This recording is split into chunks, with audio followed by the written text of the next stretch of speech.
남편이 바람을 피우는 것도 아니고 경제적인 능력이 없는 것도 아니고 폭력적인 성향도 아닌데 나랑은 너무 안 맞는 것 같다 라는 생각이 드시나요? 그래서 이런 고민을 주변에 털어놨더니 남편이 나쁜 사람 아니잖냐, 잘 살아봐라, 이런 이야기만 듣고 계신다고요? 이때 마음은 더더욱 답답해지고 우리 자신이 불행하다는 느낌만 드셨을 겁니다. 당연히 우리가 남편에게 감정이 좋지 않은 만큼 남편과의 관계는 더 안 좋아졌을 거고요. 오늘 영상을 제대로 이해하실 수 있다면 우리의 이 답답한 마음은 해결되실 수 있고 남편과의 관계도 자연스럽게 좋아질 수 있을 겁니다. 이 영상 끝까지 봐주세요.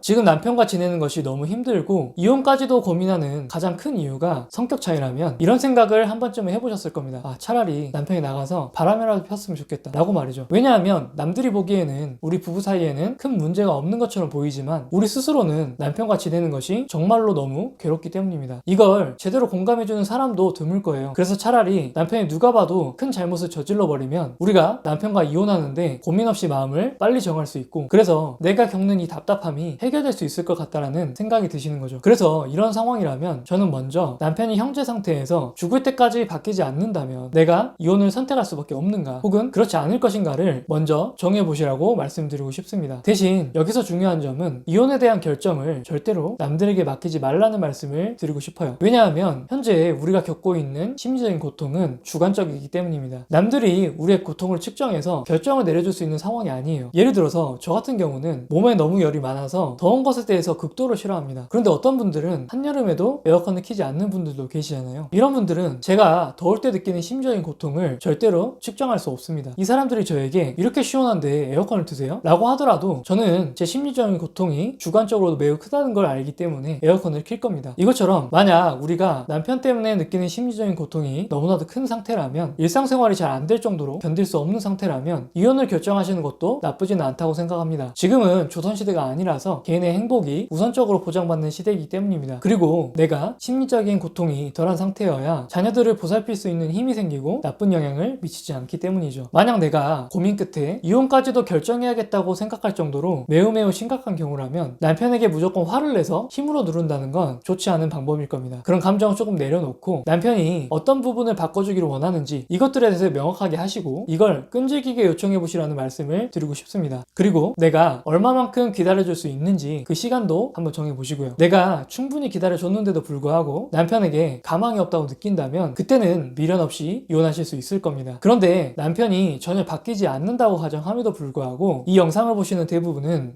그래도 이혼까지는 아니지 라고 생각을 하실 겁니다. 그렇다면 우리가 현재 어떤 마음 상태에서 심리적인 고통이 발생하고 있는지 이것을 이해하실 필요가 있습니다. 우리에게 발생하는 일들은 크게 두 가지로 나눌 수 있습니다. 한 가지는 우리가 통제할 수 있는 영역, 나머지는 우리가 통제할 수 없는 영역일 겁니다. 그런데 우리 인생에서 거의 대부분은 우리가 통제 가능한 영역이었을 거예요. 일반적인 인간관계에서는 상대방과 내가 안 맞는다고 하면 그 사람과의 관계를 단절시켜버리면 되었으니까 관계에 대한 문제도 어느 정도는 통제 가능한 영역이었던 거죠. 그런데 지금은 남편이라는 관계로 묶여있다 보니 어떤가요? 우리가 남편이 싫다고 무조건 이혼을 선택할 수 있는 상황이 아니잖아요. 그런데 신기한 건 우리 인간은 가까운 사이가 되면 될수록 상대방을 내 마음대로 통제할 수 있을 거라는 착각을 하게 됩니다. 그리고 그렇게 하는 게 당연하다고 생각하는 경향이 있죠. 그런데 현실은 그렇지 않잖아요. 바로 이 부분에서 심리적인 고통이 발생합니다. 우리 마음에서는 그래도 내 남편이니까 내가 계속 이렇게 말을 하면 이 정도는 들어주겠지 라고 하는 부분에 기대가 있을 거예요. 이렇게 남편을 통제할 수 있을 거라고 마음에서는 착각하지만 실제로는 전혀 통제가 불가능한 영역인 거죠. 이렇게 우리 마음대로 남편이 움직여주지 못하니까 우리는 계속 실망을 하게 되고 이 부분에서 항상 답답함을 느낄 수밖에 없게 되는 거죠. 간단하게 정리하면 실제로는 통제할 수 없는 영역인데 우리가 통제하려고 하다 보니 이 부분에서 우리의 심리적인 고통이 계속 발생하고 심해진다는 겁니다. 그렇다면 우리가 해야 되는 건 무엇일까요? 첫 번째는 마음의 여유를 갖는 겁니다. 우리가 옷을 살 때 보통 딱 맞는 옷을 사잖아요. 그렇다 보니 몸에 살이 좀 찌게 되면 옷 입는 것 자체가 너무 불편해서 입지 못하는 경우를 경험하셨을 거예요. 그럴 때 우리는 살찐 내 몸이 너무 싫고 답답하고 화가 나기까지 했을 겁니다. 그런데 우리가 조금 여유로운 사이즈의 옷을 가지고 있다면 어떨까요? 우리 몸이 살이 조금 찌더라도 크게 불편함을 느끼지는 않을 겁니다. 마찬가지입니다. 우리가 마음의 여유가 너무 없어서 남편에게 너무 높은 기준을 가지고 있지는 않았을까? 너무 많은 내 규칙들을 요구하고 있지 않았을까? 이것을 한번 생각해 볼 필요가 있습니다. 만약 그런 상황인 것 같다면 그건 우리에게 마음의 여유가 생각보다 많지 않았을 수도 있다는 것을 의미합니다. 그렇다면 우리가 먼저 마음의 여유를 가질 수 있도록 환경을 바꿔나가고 노력해 간다면 남편이 우리가 싫어하는 행동을 조금 하더라도 우리에게 마음의 여유가 있으니 심리적인 고통을 좀 줄여볼 수 있겠죠. 마음의 여유가 없을 때에는 어떻게 남편이 그럴 수 있어? 라고 생각하는 것들도 우리가 마음의 여유를 찾게 되면 아 그래 뭐 그럴 수도 있지 정도로 생각하실 수 있게 될 겁니다. 두 번째는 내가 상대방을 통제하려고 했던 진짜 이유, 나의 욕구가 무엇인지를 찾아보는 겁니다. 내가 어떤 욕구가 있었는지를 알게 되면 꼭 남편을 통제하지 않아도 되는 경우가 많이 있을 거예요. 예를 들어서 남편과의 대화를 통해서 나의 친밀감의 욕구를 채우고 싶었다고 한다면 남편을 수다쟁이로 만들기 위해서 굉장히 애쓰고 노력했을 겁니다. 또 함께하는 시간을 많이 보내는 형태로 남편을 통제하려고 했을 거예요. 아마도 그 함께하는 시간마다 남편의 귀찮은 듯한 그 표정과 태도에 항상 실망하셨을 거고요. 함께하는 시간조차도 마음이 너무 답답했을 겁니다. 그런데 그 친밀감의 욕구는 사실 무조건 남편에게서만 채워질 필요는 없는 거거든요. 기존에 내가 알던 친구들과 만난 시간들을 늘리거나 그럴 수 없다면 시간이 조금 걸릴 수 있겠지만 새로운 인간관계를 형성해 나가는 것이 우리가 인간으로서 누군가 친밀감의 욕구를 채우는 데 있어서 훨씬 더 쉽고 빠른 방법일 거예요. 이렇게 우리가 남편에 대한 마음의 여유가 생기고 우리의 욕구가 남편이 아닌 다른 영역에서 충족될수록 우리는 남편을 통제하려는 마음을 점점 내려놓을 수 있을 겁니다. 여기서 분명한 건 우리가 남편을 통제하려고 하지 않을수록 남편과의 관계는 좋아질 수밖에 없고 우리가 남편과 더 가까워질수록 남편은 우리에게 맞춰서 변화하려고 노력할 겁니다.